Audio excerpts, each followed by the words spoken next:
happen when it did gave them a chance to live.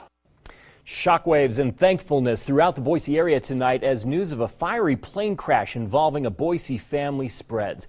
Some are calling it a miracle. A family of 3 survives a plane crash, all thanks to the heroic actions of strangers. The plane went down around 9 Sunday morning, 1 mile after taking off from the South Valley Regional Airport in West Jordan, Utah. Tonight, those who knew the family are thankful for the outcome and are praying for healing. On your side's Chris Oswald talked with them. He's live in our studio.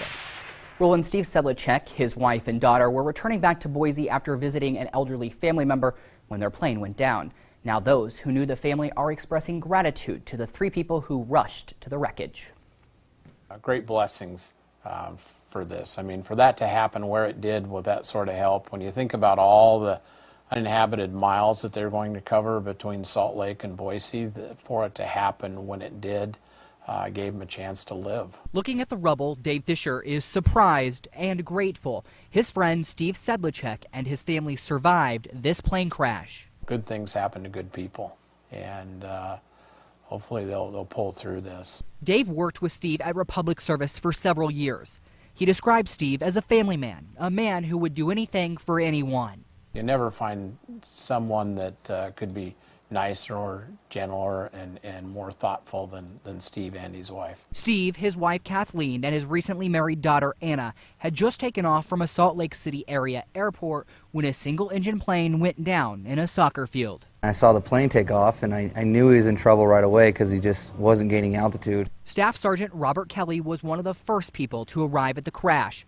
He and 2 others are credited with saving the lives of the Boise family. They're now receiving thanks from friends of the family from hundreds of miles north. Yeah, very fortunate that the people were there to help out, because it sounded like they couldn't have got out of the airplane alone. All 3 were trapped in the plane, but thanks to random strangers like Staff Sergeant Kelly, the family was pulled to safety just in time. Within 2, 3, 4 minutes of us pulling them out, the plane was totally engulfed in flames. The National Transportation Board is investigating this crash. All 3 people remain in the hospital tonight. Steve, who is described as an avid pilot, and his wife Kathleen are both in critical but stable condition. Their daughter Anna was just recently upgraded to serious condition. All are expected to survive. Live in studio, Chris Oswald, today's 6 on your side.